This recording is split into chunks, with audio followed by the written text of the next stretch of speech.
हफ्सा नामी गुलाम था। अर्ज की, हजूर आपका लगते जिगर है। फरमाया, लगते जिगर ना देख, मुस्तफा का कानून देख, मेरा बेटा ना देख, मेरे महबूब के कानून का क्याम जरूरी है। अगर अली बेटे की कुर्बानी दे सकता है, अगर लोग फातिमा के बेटों की कुर्बानी याद रखेंगे तो तारीख कभी उमर के बेटे की कुर्बानी नहीं भूलेगी। फरमाया, गलती से हो गया या जैसे भी, इसे ख्याल करना चाहिए था। कोड़े लगाओ। अभी 20 कोड़े रहते थे तो बेटे की रूह परवाज कर गई। कौसर नियाजी ने कहा था, बाप का जनाजा उठाना आसान है लेकिन बेटे का जनाजा उठाना बहुत मुश्किल है। अबू शामा ने मरने से पहले बाप की तरफ देखा। उमर फारूक की आंखों में 2 आंसू आए। कहा, हजूर से जाकर कहना कि उमर ने बेटा नहीं देखा, आका तेरा कानून देखा।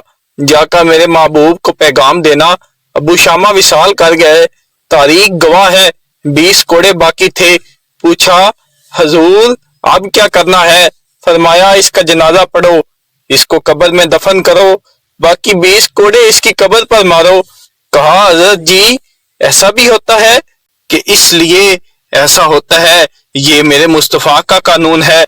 मेरी औलाद का मामला है, मैं दरगुजर करूं?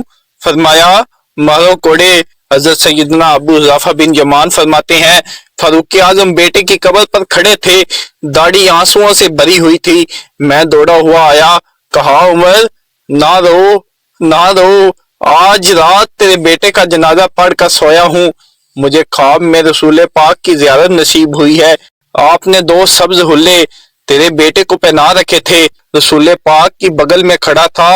अल्लाह के महबूब ने फरमाया, उमर को जाकर बता दो तुमने बेटा पाक करके भेजा था। अल्लाह ने जन्नत के सारे दरवाजे खोल दिए हैं। उमर को मेरा सलाम देना और कहना, तेरा हदूदुल्लाह अल्लाह को भी पसंद है और अल्लाह के महबूब को भी पसंद है।